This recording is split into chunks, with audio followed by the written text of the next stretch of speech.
This is going to sound crazy as hell, but some kids need to be left behind. No, for real. Some kids need to experience the consequences of the choices that they make. Now, I know that as a man who was once a boy, the only way that I fully integrated a lesson into my life, the only way I fully learned something was when my pops allowed me to go through that thing. When he stopped bailing me out, when he stopped paying for the damages that I caused, when he stopped essentially being the buffer for me, right, as I'm becoming a young man, that was when I integrated the lesson. And I believe that, when it comes to these kind of, yes, it was policy at one point, but now it's more so a mindset. When we have these sort of socially accepted ideologies, such as we need to create equality and equity for everybody. Everybody needs to be put in the same position. Not only should we be starting in the same place, but we all need to end in the same place. First and foremost, that is untethered from reality, right? You are separate from reality if that is your mentality. That's a bar. There is no way that every single one of us, even given the exact same resources, are going to get to the exact same outcome. That is humanly impossible, and for good reason, because you and I are created differently, right? There are individuals who are supposed to be building buildings. There are individuals who are supposed to be, painting paintings, individuals who are supposed to be creating mathematical phenomena, who are instead trying to do what I'm doing right now because they believe it's the in thing to do. I'll be honest with y'all. I avoided doing this for years. I dabbled and I left. I dabbled and I left. I was afraid of my actual purpose. I was afraid of my actual gift. I was afraid of what it would mean. I didn't know if I was worthy of becoming this person, etc. But there was something in me that still knew it was my gifting. And the reason why I have the outcomes that I get is because it is my gifting. And I'm not saying that everybody can't do everything they want to do, but I'm going to say that a person who is made to do something completely different, they're not built for this, is going to have a very different result. In the same way, if I tried to get into, the NFL, right? I could bulk up. I could get myself in the best physical shape or whatever it is, but I'm going to be at a disadvantage, right? There are certain individuals who look like they were just built for that damn sport. There are certain individuals who are built to be a damn jockey. You can't put an NBA player into the world of a jockey riding that damn pony or that horse. We're getting into some genuine territory there, but you can't get into you can't switch these two for each other and expect there to be equality, even if you created rules that made it that they have to be able to compete. They need to be able to compete at the highest levels. You're actually setting them up for failure. And so when there is this no child left behind sort of mentality, right, the participation trophy mentality, that I used to think was just a talking point of the right before I actually became one of them. I used to think it was just a talking point. I didn't understand that this was actually going on, that we were indeed raising a generation that was so sensitive, so soft, so timid to life. Those who had just been given things, the ones who they can't handle a 40-hour work week. Now, I understand that, yes, there is, a shifting level of consciousness, and we're aware of whether or not we should be giving our time, energy, attention to those things that we're not made for, right? I'm 1,000% with that. Find your purpose, hone that craft, give yourself over to it, and give it to the world, and you will never want for anything the rest of your life.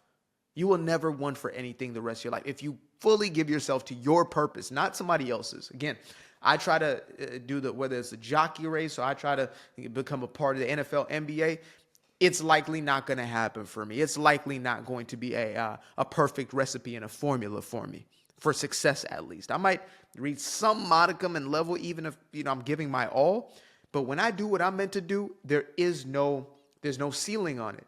But instead of doing that and allowing kids to wean themselves out of the spaces they're not supposed to be in, right? Allow them to lose the basketball game by 150 points.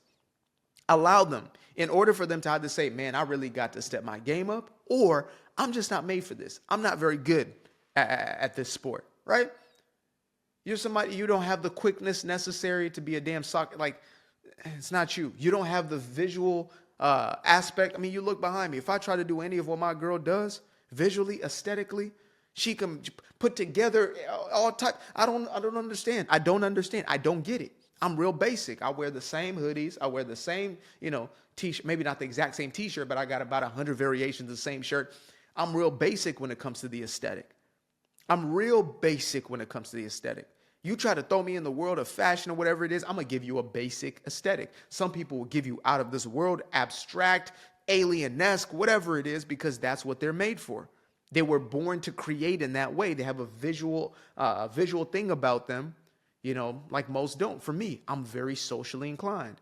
Put me in that space. So when you have children that are being pushed from one level to the next, and I understand, somebody out there's, well, technically, No Child Left Behind is actually a policy to make sure that children are not being left in the educational system. So it doesn't have to do with career choice. No, it has everything to do with what that child is then going to become or how they choose to go through life. If you are having synthetic markers created for you, right, which is what this DEI mentality has done. And I just recently did a video on the kid talking about what's happening in the UK and schools like Oxford, right, which is supposed to be, it's supposed to be the Harvard of the UK, where now you have tests being made easier for quote unquote minority groups, quote unquote POCs, people of color, right?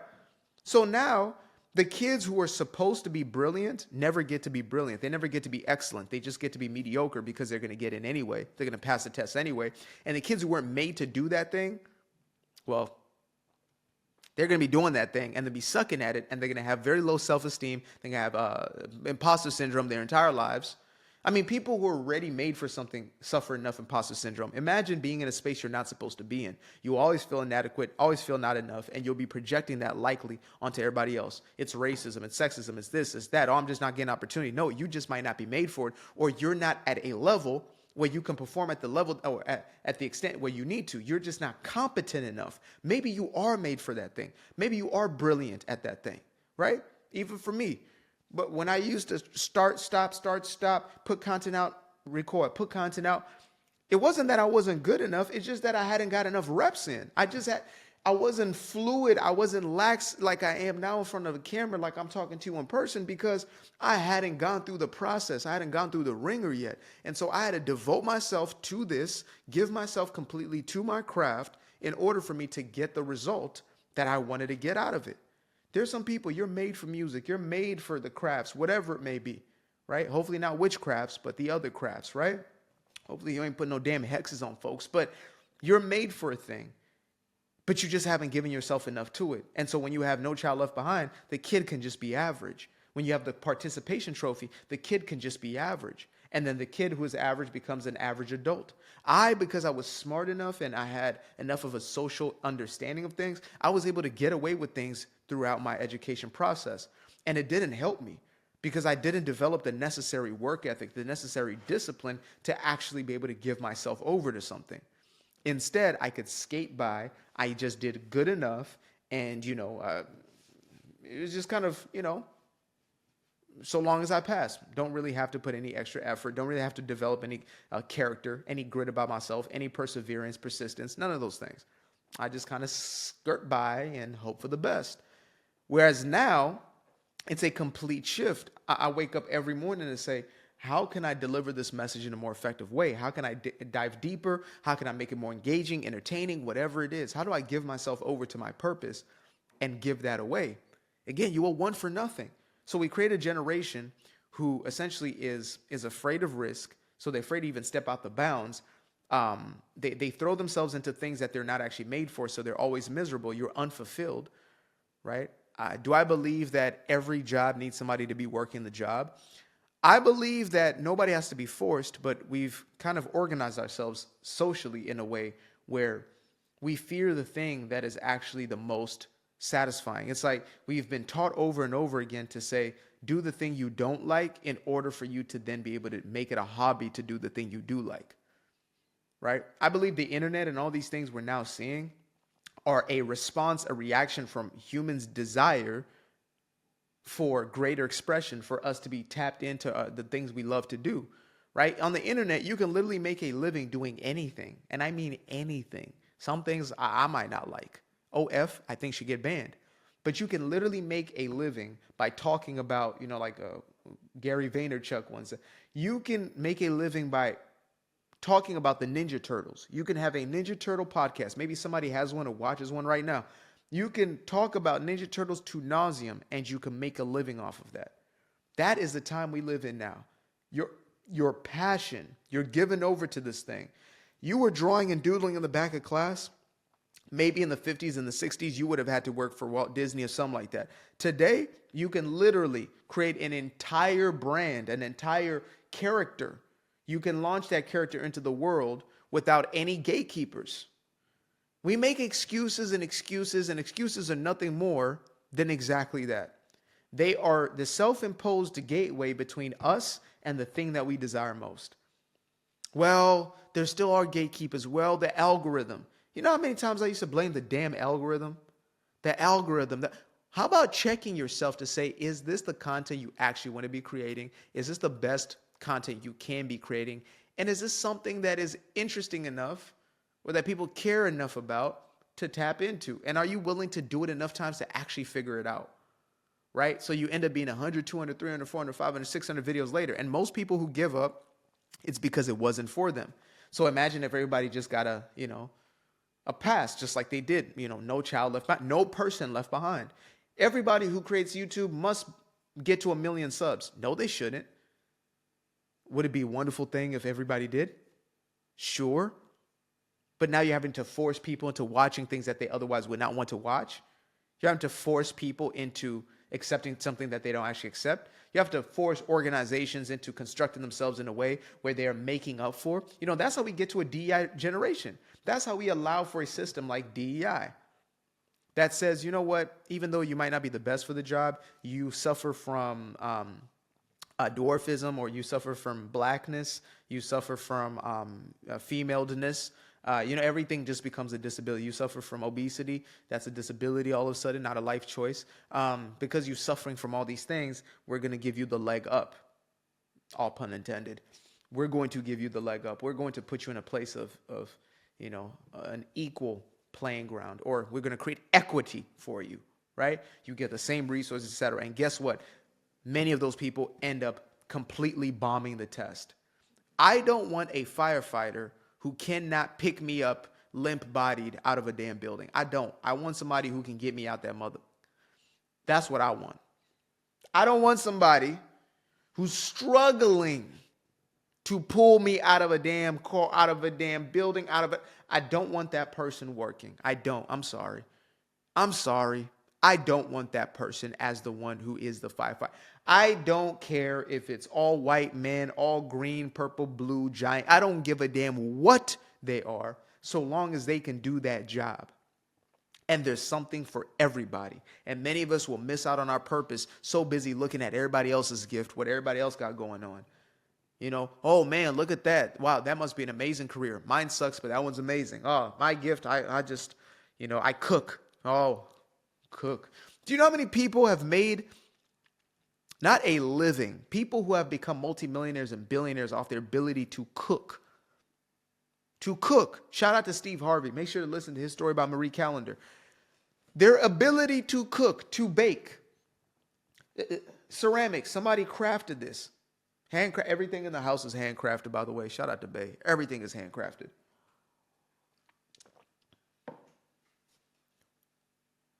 There is somebody who makes these things. It's a mouse pad with a little support for your wrist. There's somebody who became a billionaire off of Ticonderoga. I don't know if this is Ticonderoga, but somebody made $1 billion off of that. There is something for everybody. And you can take it to the furthest extent, but you can't have no child left behind. You have to leave behind those who are not going to thrive, who are not going to reach for excellence. Where do they get left behind? They get left behind in a place where they are pushed to do their best. And I know with school, it's hard because not everybody is wired for school like that. I believe if even 30%, then that many of our population is made to just sit down, shut up, and just listen to stuff all day. I happen to be built like that. I happen to be able to tune into a lecture, whatever it is, and just, digest information, be able to process information, and be able to communicate that information. That's a gifting that I have, but most people aren't built like that. Most people need to be tangible, tactile, doing the thing, holding the thing. But most people need to be hearing, auditory. Okay, then I need to. Most people are kinesthetic, right? People are made in a multitude of different ways. They learn different ways. But if we're going to put them through this education system, the very least we have them learn the foundational elements, not just the math and the science, but discipline, follow through, persistence, and then they take those elements and they put it into their natural gifting. And hopefully that also forces us as a community, or as a society, I guess it is still a community technically, as a society, it forces us into having to question, why is it that we're having every child do every single thing the exact same? Like, besides maybe basics, which again, why are we still not talking about money? Why are we not talking about taxes and how that tax system works and how to, work this system for yourself? Why are we not talking about how to create an LLC, how to create a business, how to create a corporation, a sole corp? Why are we not talking about things that are actually going to benefit? Why are we not talking about relationships and how to vet for relationships and how to court? And why are we not talking about the things that we go through every single day in life? Because those things are going to be relevant for everybody. That's the foundation, the baseline. And then on top of that, we can then build an infrastructure of what are people's aptitudes? What are their bends, their tendencies? Who are they actually, as opposed to who we want them to be? And then you have nobody left behind. Everybody's going to move forward, or those who don't want to contribute to society are going to wean themselves away. And there are individuals who just want to opt out. Don't get that twisted. We're told that, some people, like most homelessness is caused by, the systems of inequity, systems of injustice, this, that, and the third.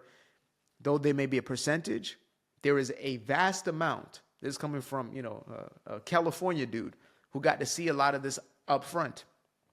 There are individuals who want to opt out. There are those who are heavily addicted to drugs and things of that nature and don't want to clean up, right? They're given over to their addiction. It's not to say that, they want that for themselves, but I know what it is to be an addict. I lost 3 of my best friends to ODs. So I know what that mentality can be, and somebody so given over that it takes over their personality, or they allow that thing to take over their personality. And so what do you get as a byproduct of that? Well, those who simply cannot contribute to society. And then you also have those who may be heavily disabled or whatever. But even them, I've seen more individuals who were quote unquote truly disabled, but didn't view themselves as such. So they get themselves a little job. They get themselves, enrolled in classes they love. My mom works in in-home care, right? And one of her clients, I'll remember this forever. I went to pick them up from a college campus, and this girl who was mentally and physically compromised, but she was singing her music. She went to her music or dance class because she loves to dance. She was going to her job at the grocery store. And it's like, imagine how many able-bodied, able-minded people are making so many excuses for themselves, crying, needing a hand out or a hand up, while this young woman right here is making no excuses for herself. There's literally the no arms, no legs dude who's like one of the greatest motivational speakers, right? Those exist. And so long as those exist, it means that it is possible. But we have to get the excuses out the way. And when we allow for No Child Left Behind, all we allow for is excuses. I used to be afraid of the dark, place unknown like a heart in their heart. I used to see my life in the bar. Now the kids unchained, every shackle is lost. 2 steps in the moonlight, 2 step in the daytime. You just know when it feel right. You got a feeling the time's not. See you through those shades that I just threw on. Through my lenses, you just can't do no wrong. I fell in love with myself again. I fell in love with myself. I fell in love with the sunshine. I fell in love with the light. I fell in love with the full moon. I fell in love with the night. I can see the light again. I can see the light. You can see the life in him illuminate the night. I know the time is taking. A 3-6-5, that's a full rotation. I see you looking up, you know them constellations. Constantly gazing like house of praises, you get to praising. They see your light shine, that's why they so frustrated. Even the sofa in Nova Scotia will win the bagels. I couldn't get them ease on the grease, why they burning up? Money growing trees, feel a breeze, still you showing love.